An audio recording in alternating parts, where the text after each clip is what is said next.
శ్రీ గురుభ్యో నమః. శ్రీమాత్రే నమః. ఇప్పుడు చెప్పబోయే పాఠం ఇంటర్మీడియట్ ఫస్ట్ ఇయర్ గద్య భాగంలో ఉన్నటువంటి దయాళు దానశీల నాగార్జున. దయావంతుడైనటువంటి దయాగుణము కలిగిన వాడైనటువంటి నాగార్జునుడి యొక్క కథ. ఆయన ఎవరంటే అక్కడ మంత్రి పదవి అన్నమాట. చిరాయు అనేటువంటి నగరంలో చిరాయువు అనేటువంటి ఒక రాజు దగ్గర దయాళు దానశీల నాగార్జున, దయగలిగిన వాడేటువంటి నాగార్జునుడి యొక్క కథ అన్నమాట. ఇది ఇంటర్మీడియట్ మొదటి సంవత్సరం గద్య భాగంలో ఉన్నటువంటి పాఠం. ఈ దయాళు దానశీల నాగార్జునుడు చిరాయు అనేటువంటి నగరంలో చిరాయువు అనేటువంటి ఒక రాజు ఉండేవాడు. ఆయన దగ్గర నాగార్జునుడు అని ఒక మంత్రి పనిచేస్తూ ఉండేవాడు. ఈ నాగార్జునుడికి ఒక కుమారుడు ఉన్నాడు. అనుకోకుండా ఒకసారి అతని కుమారుడికి అనారోగ్యం వచ్చి ఆ కుమారుడు చనిపోతాడు. చనిపోతే ఈ నాగార్జునుడికి బాధ కలిగిందనమాట. అయ్యో, ఎంత కష్టపడి పెంచుకున్న పిల్లగాడు చనిపోయాడే, ఇట్లాంటి పరిస్థితి ఇంకెవరికి రాకూడదు, అందుకని నేను చనిపోకుండా ఉండడానికి అమృతం లాంటి మందును ఒకటి తయారు చేయాలని డిసైడ్ అయిపోయాడు. అయిపోయి ఒక మందును తయారు చేయడానికి పూనుకున్నాడు. దానికి చాలా రకాలుగా కష్టపడి పరిశోధన చేసి చేసి చేసి మొత్తం మీద చనిపోకుండా పూర్తిగా బతికుండేటట్టుగా ఉండేటువంటి ఔషధాన్ని తయారు చేశాడు.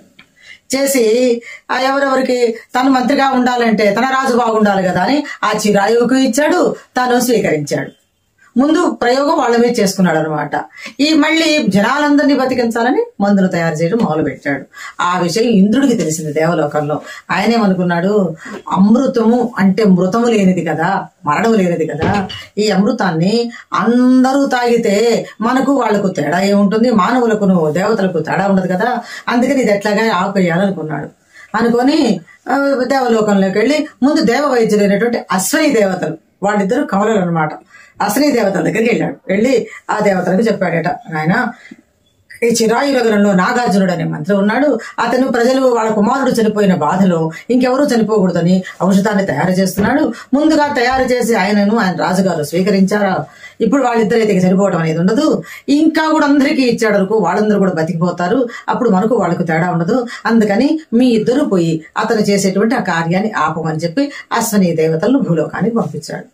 వాళ్ళు నాగార్జున దగ్గరకు వచ్చారు. వచ్చి, నాగార్జున, బ్రహ్మ సృష్టికి తిరిగి సృష్టి తయారు చేస్తున్నావా నువ్వు, అంటే వ్యతిరేక దిశలో ప్రయాణిస్తున్నావు, నువ్వు బ్రహ్మకు వ్యతిరేకి అవుతున్నావు, బ్రహ్మ ఎలా చెబితే మనం అలా నడుచుకోవాలి కానీ ఆయన చేసిన దాన్ని కాదని ఆయన ఒక ఆయుష్ను ఇస్తే దాన్ని దాటేసి మళ్ళీ నువ్వు ఆయుష్ను ఇస్తున్నావు, ఇది ఎప్పుడు పద్ధతి కాదు, ఇలా చేయకూడదు. అంటే నువ్వు అట్లా ఎట్లా చెప్తారమ్మా మీరు, నేను నా కుమారుడిని పోగొట్టుకొని ఆ బాధలో ఉన్నాను, కాబట్టి ఆ బాధ ఇంకా నేను పట్టట్టు మిగతా వాళ్ళు పడకూడదని నేను నిర్ణయించుకున్నాను, అందుకే ఇటువంటి ఔషధాన్ని తయారు చేస్తున్నాను.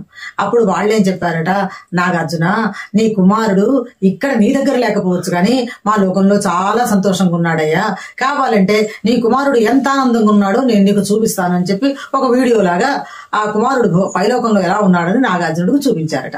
చూపించిన తర్వాత నాగార్జునుడు చూసి, అమ్మయ్య ఇక్కడ లేకపోయినా పర్వాలే, నా కొడుకు దేవలోకంలో సంతోషంగానే ఉన్నాడు కదా, అమ్మయ్య సంతోషం కలిగింది నాకని ఆ అశ్విని దేవతలకు చెప్తాడు. ఇక నుంచి నేను ఔషధాలు తయారు చేయడం ఆపేస్తాను, ప్రస్తుతం అయితే మేమిద్దరం స్వీకరించాము, ఆ చిరాయువు నేను, మేమిద్దరం అయితే ఇంకా మరణం అనేది దాదాపు ఉండదు, కాబట్టి మిగతా వాళ్లకు నేను ఇటువంటి మందు తయారు చేసి ఇంకా ఇవ్వను, మీరు దాని గురించి మేము భయపడద్దు, మేము మృతులుగానే ఉంటాము, మీరు అమృతం దాగి అమృతులుగానే ఉండండి, అంటే మేము మరణంతో ఉంటాము, మీరు మరణం లేకుండా ఉండండి అని చెప్పి ఒప్పుకొని వాడిని పంపిస్తారు. అయితే చిరాయువుకు ధనపర ఆయన భార్య పేరు. ఆమె ఒకరోజు తన కుమారుడిని పిలుస్తుందట. పిలిచి దగ్గరికి, నాయన జీవహరుడు కుమారుడి పేరు. ఆమెకి ఏంటంటే తన కుమారుణ్ణి రాజుగా చూడాలని కోరుకుంది. కానీ అక్కడ చిరాయువు అమృతాన్ని సేవించి కూర్చున్నాడుగా, అతను చనిపోడు. ఎప్పటికీ ఇక్కడ కొడుకేమో అమృతాన్ని సేవించలే, అంటే తండ్రి ఎలాగే పరిపాలన చేసేవాడు ఈ కొడుకు మరణిస్తాడు, నేను రాజమాతను కాదు కదా, నా కొడుకు రాజుగాడు కదా అనుకొని ఒకరోజు దగ్గర పిలిచి కుమారుణ్ణి, నాయన నీకు ఒక ప్లాన్ చెప్తారా, ఉపాయం, ఆ ఉపాయంతో నువ్వు రాజు అవుతావు, అంతకు తప్ప నువ్వు రాజు అయ్యే మార్గం లేదురా, ఎందుకంటే మీ నాన్నకు మరణం లేదు, మీ నాన్న చనిపోయేది లేదు, ఆయన చనిపోకుండా రాజ్యం నీకు ఇవ్వడం అనేది జరగదు, కాబట్టి ఇది జరిగే పని కాదు, ఒకవేళ నీకు ఇచ్చినా కూడా మళ్ళీ నువ్వు ఎప్పుడో చనిపోతావు, మళ్ళీ రాజ్యం ఆయనే తీసుకుంటాడు, ఎప్పటికీ ఆయనే రాజుగా ఉంటాడు, మరణం లేదు కాబట్టి అందుకని అలా కాదు. ఇప్పుడు మరణం లేకుండా ఆయన హాయిగా ఉన్నప్పుడు నీకెందుకు ఇస్తాడు రా కిరీటం? కాబట్టి నేను ఒక నీకు ఉపాయం చెప్తానని చెప్పి దగ్గర పిలిచి, ఏమీ లేదురా, ఇప్పుడు మంత్రి నాగార్జునుడు ఉన్నాడు కదా, ప్రతిరోజు మధ్యాహ్నం భోజనం చేసే టైంలో ఎవరికైనా ఏదైనా మాట ఇస్తే మాట తప్పడు, అది ఆయన నియమనం. అందుకని నువ్వేం చేస్తావంటే రేపు నాగార్జునుడి దగ్గరికి వెళ్ళు, అతను భోజనం చేసేటప్పుడు అక్కడికి వెళ్ళి ఒక చిన్న కోరిక అని అడుగు. అతను అన్నం తింటున్నవాడు ఏంటి ఆ కోరిక చెప్పమంటాడు. వెంటనే నువ్వేం చేస్తావంటే నీ తలను నాకు ఇవ్వు అని అడుగు. నీ తలను ఖండించి నాకు ఇవ్వు అని అడుగు. ఇక తల ఖండిస్తే మరణిస్తారు కదా అని అడుగు. అప్పుడు ఏం జరుగుతుందో నేను చెప్తాను తర్వాత. నాగార్జునుడు ఒప్పుకుంటాడు, భోజనం చేయకంటే మాట తప్పడు, తన తలను తను నరికేసుకుంటాడు. అది చూసినటువంటి మీ నాన్న దిగులు చెంది కుంగి కృషించి రాజ్యపాలన చేయలేక అప్పుడు రాజ్యాన్ని నీకు ఇస్తాడు.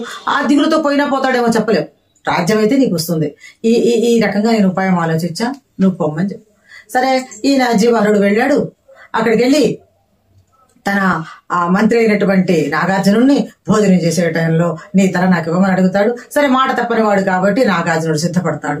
తర్వాత ఈ విషయము తన కొడుకు ద్వారా చిరాయువైన రాజుకు తెలుస్తుంది.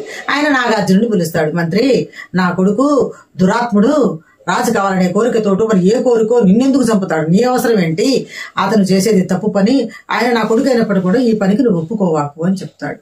అప్పుడు నాగార్జునుడు ఏమంటాడు, నేను భోజన సమయంలో ఆ మాట ఇచ్చానండి, నేను తల నరికేది ఖాయం, ఇచ్చేది ఖాయం అని చెప్పి ఒక రోజు పిలిపించి జీవహరుని తన తల నరికేసుకుంటాడు. ఈ విషయం ఈ నాగార్జునుడు కొడుకు తెలుస్తుంది.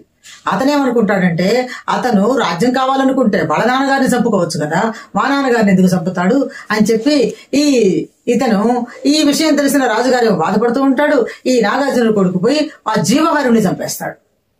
అంటే రాజకుమారుణ్ణి చంపేస్తాడు. మా నాన్న నువ్వు చంపుతావా అని చెప్పి జీవహరుణ్ణి చంపేస్తాడు అనమాట.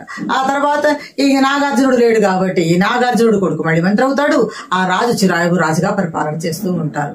ఇలా ఇక్కడ ఈయన అతను ఆ నాగార్జునుడు అన్న ఆయన సేవాపరుడు, ధర్మపరుడు, ధర్మాన్ని పరిపాలించేవాడుగా ఉన్నాడు కాబట్టి తను అక్కడ పాఠం పేరు అది వచ్చిందట, సేవాపరహ నాగార్జునుడు అని వచ్చిందనమాట. ఈ నాగార్జునుడు పాఠము ఇది 6 మార్కులకు వస్తుంది. ఇంటర్మీడియట్ మొదటి సంవత్సరం గద్య భాగంలో 6 మార్కులకు వస్తుంది. ఈ 6 మార్కులు మీరు ఇంగ్లీష్ లో గానీ తెలుగులో గానీ రాసుకోవచ్చు. ఇది చదివి విద్యార్థులు మార్కులు పొందాలని కోరుకుంటూ స్వస్తి.